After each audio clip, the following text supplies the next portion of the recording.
السلام علیکم، پاک سندھ 24 نیوز سے میں ہوں آپ کا ہوسٹ آصف خان۔ جی جیسا کہ ناظرین آپ دیکھ سکتے ہیں میرے بیک سائڈ پہ کہ بقا پاکستان کے حوالے سے کافی تنظیموں نے نیشنل پریس کلب میں شرکت کی ہے، جیسے کہ پاکستان مجلس قائد اعظم کے صدر ملک فیاض صاحب بھی ہمارے ساتھ موجود ہیں، اسلم فکری صاحب بھی ہمارے ساتھ موجود ہیں، افضل وارثی صاحب بھی ہمارے ساتھ موجود ہیں۔ کافی لوگوں نے یہاں پہ شرکت کی اور شرکت کر کے یکجہتی کا اظہار کرتے ہوئے بتایا کہ بسم اللہ الرحمن الرحیم۔ میں ملک فیاض اعوان صدر مجلس قائد اعظم کراچی ڈویژن آپ تمام دوستوں کا جو اس پروگرام میں شرکت کی جنہوں نے اور اس پروگرام کو کامیاب بنایا، خصوصاً نیشنل پریس کلب کا، ان کے تعاون کا، ان کے صدر افضل وارثی صاحب جو ہیں وہ مجلس قائد اعظم کراچی ڈویژن کے جنرل سیکرٹری بھی ہیں، اور پاک سندھ نیوز کا چینل کا، ان کی پوری ٹیم کا، جنہوں نے اس پروگرام کی کوریج کی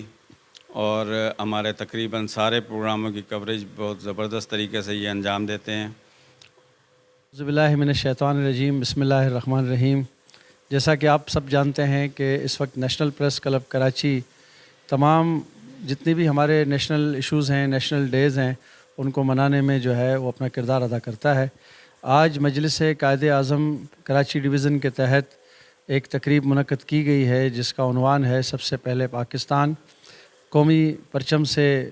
اظہار محبت اور وطن عزیز سے حب الوطنی کے جذبے کے تحت آج ایک تقریب کا انعقاد کیا گیا ہے، جس میں ہمارے کراچی ڈویژن کے صدر ملک فیاض اعوان صاحب، سینئر نائب صدر بابا اسلم فکری صاحب اور میں ناچیز جنرل سیکرٹری مجلس قائد اعظم اس وقت ہم نیشنل پریس کلب میں موجود ہیں، اور آج کی اس تقریب میں ہمارے پاکستان کو درپیش مسائل اور قائد اعظم کے افکار کے جو ہے تحت جو ہے آج کی تقریب کا انعقاد کیا گیا ہے، جس میں ہمارے ذمہ داران کراچی ڈویژن کے جو ہے وہ اپنے اپنے اظہارات کریں گے خیالات کا۔ تو اس لیے ہم آج نیشنل پریس کلب میں سب اکٹھے ہوئے ہیں، اور نیشنل پریس کلب کے صدر کی حیثیت سے میں مجلس قائد اعظم کراچی ڈویژن کو خوش آمدید کہتا ہوں کہ آج کی اس تقریب کے انعقاد میں انہوں نے اپنا حصہ ڈالا اور اپنے وطن عزیز سے محبت اور اپنے قائد سے اظہار عقیدت اور اظہار تحسین جو ہے وہ پیش کرنے میں اپنے آپ کو مدعو کیا۔ بہت شکریہ۔ میں صرف مختصراً اس حوالے سے بات کرنا چاہوں گا کہ ہم قائد سے بڑی عقیدت کا تو اظہار کرتے ہیں، لیکن کوئی ان کے فرمان، ان کی عادات کو اپنانے کی کوشش کبھی نہیں کرتے۔ آج کی ہماری تقریب کا بنیادی مقصد یہی ہے کہ ہم قائد کے فرمان پر عمل پیرا ہوں۔ رحیم، جیسا کہ آج کی جو تقریب ہے وہ مجلس قائد اعظم کے زیر اہتمام اور